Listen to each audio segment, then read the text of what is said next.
Hi, welcome. It is the Nisha Jackson Show, and it is finally 2021, and we've got a great show to get you started. Before we do me a favor, go to NishaJackson.com and check that out. Also, if you would hit that subscribe button and share, let people know about Nisha and all the great information you're going to get for 2021, and this is a good one, kind of getting us ready for this new year. Yes. Well, I thought it would be appropriate for us to talk today about eating habits and how you can make your resolutions, some of your resolutions for eating better.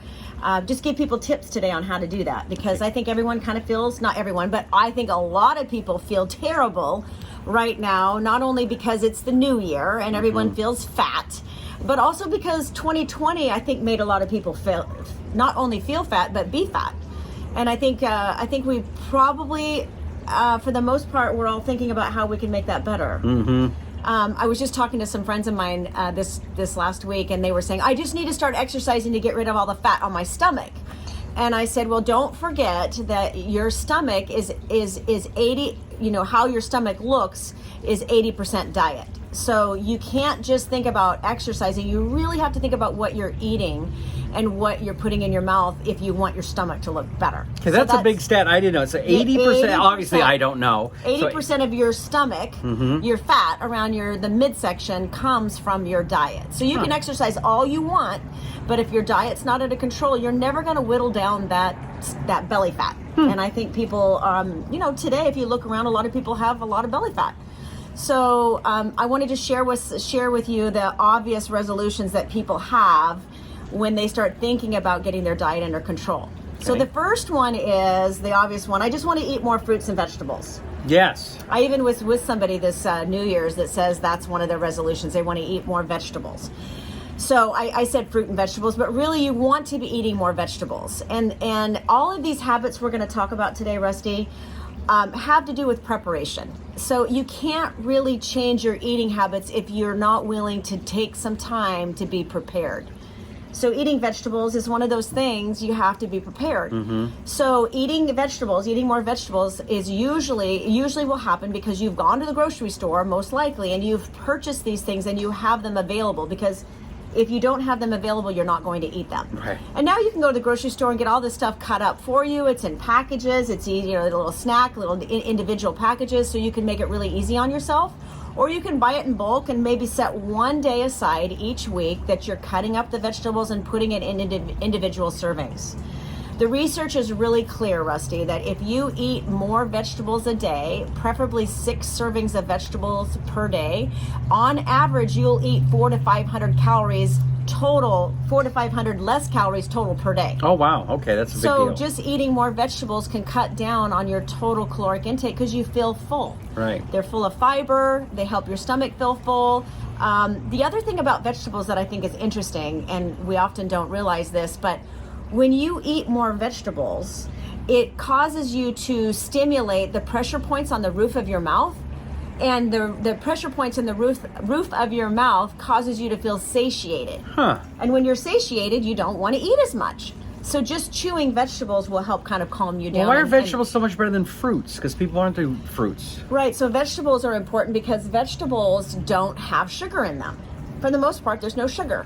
So it doesn't stimulate your blood sugar as much, or the release of insulin, which is a fat storage hormone. So would you call fruit nature's Skittles? Yes, kind of nature's Skittles. Some fruit is okay, but if you're really trying to get a handle on your sugar cravings, I would not suggest that you eat fruit. Okay. Because it is a sugar release, and so a lot of people think, oh, I'm just going to eat all fruit to get all of my good inflammatory. No, antioxidants.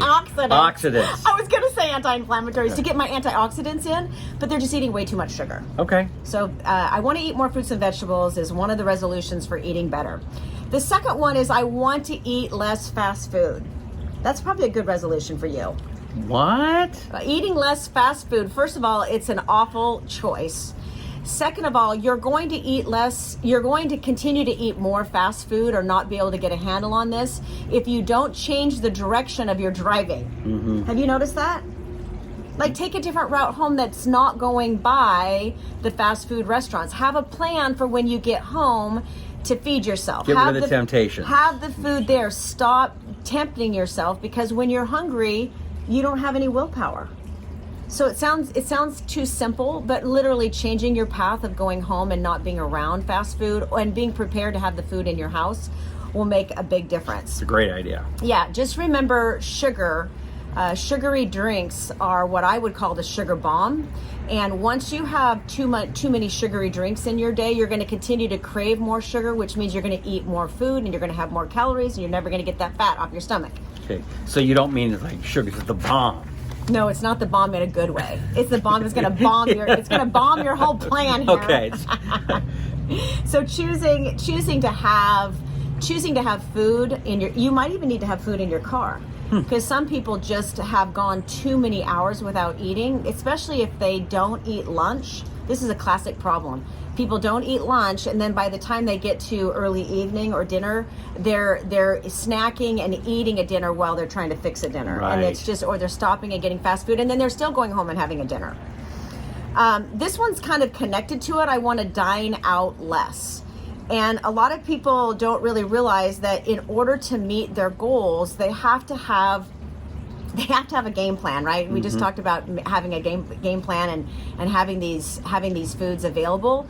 But dining out, the reason why people want to dine out, and I get this and I understand it completely, is number one, they're not prepared, and number two, they want to relax and have somebody serve them. Sure. Right? And it's been difficult during COVID because we haven't been eating out as much. And people get sick of fixing food in the house, right?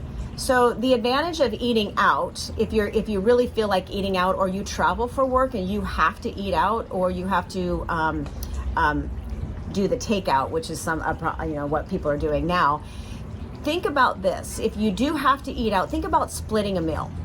Think about ordering the child's portion. You can order the child's portion on a menu. Right. It's not illegal. You can actually do it. It might be slightly embarrassing, but you can ask for it.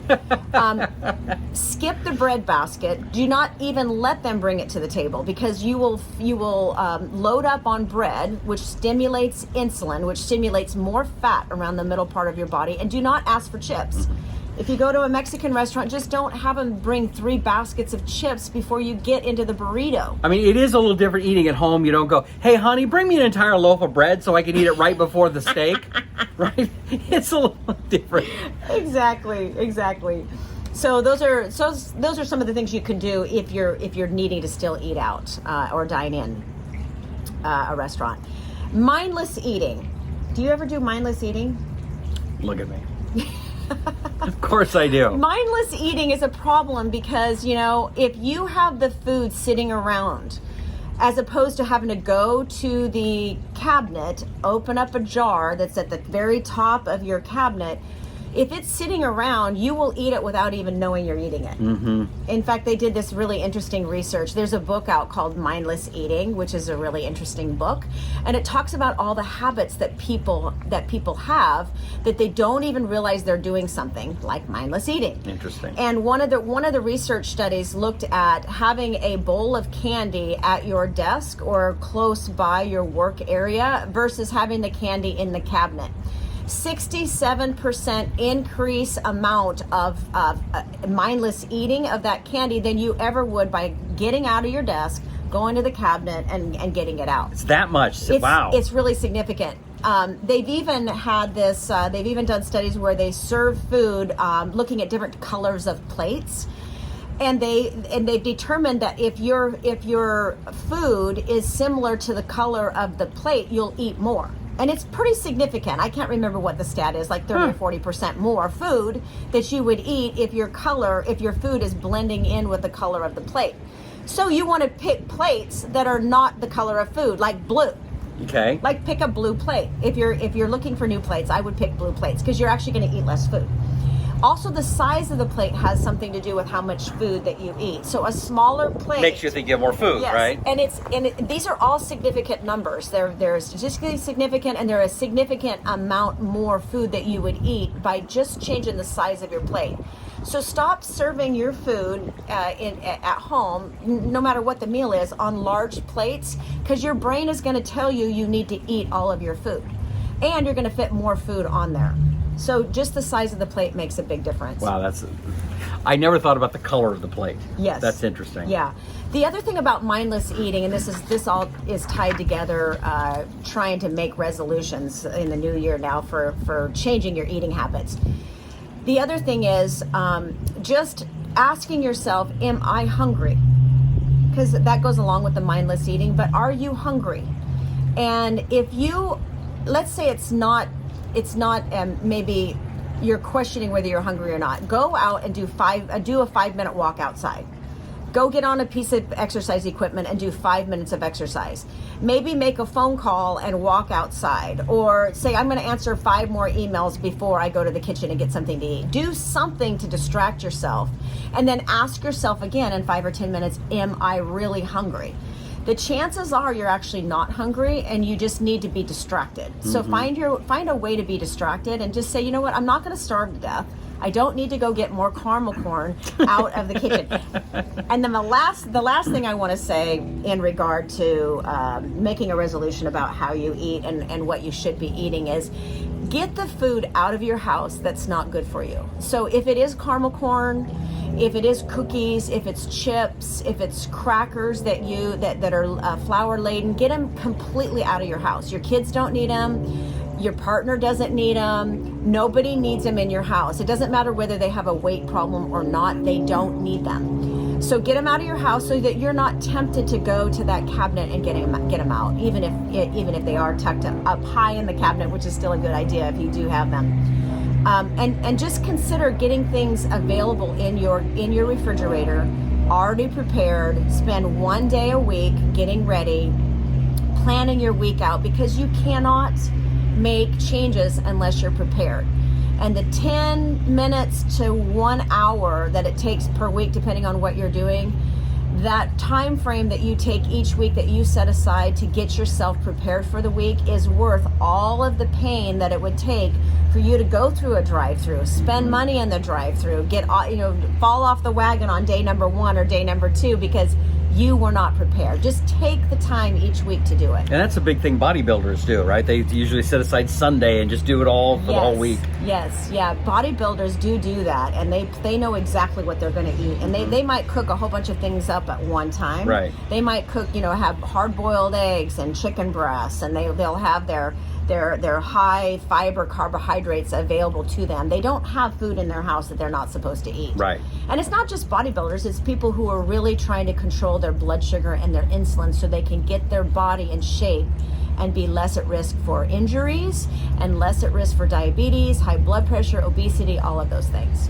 Obviously, great tips and a great way to start the year. Nisha Jackson, do us a favor. Would you please subscribe? Hit that subscribe button. Let people know about Nisha and all the great information she has. Also, go to nishajackson.com and check out the website and see all the videos we've done for the past few years. Great library of information that you might be going through something, and Nisha may have already talked about it. So please go there and hit that subscribe button. Anything else you want to get on? I don't think so. Just don't be afraid to change. Know that changing and improving your body, you want to be able to say every 3 months, am I better today than I was 3 months ago? Does my body look better? Am I stronger? Do I feel better about myself?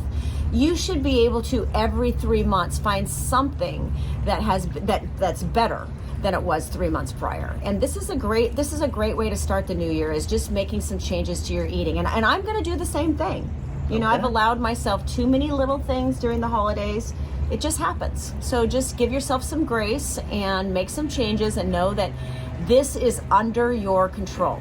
And forgive yourself for being bad over the holidays, right? Yeah, it's over and move on. I know. I always kind of I chuckle because I do it too. I chuckle at people that get so mad at themselves for gaining weight and so mad at themselves for not staying on track, especially during the holidays. And I always say, but the great thing about gaining weight and not being in shape, the great thing about it is you can change it. Yep. It's one of the things that's completely within your control to change. So make sure you do that and subscribe to the Nisha Jackson Show. Until next time, we'll check you out. I'm Rusty Humphries, she's Nisha Jackson, and this is the Nisha Jackson Show.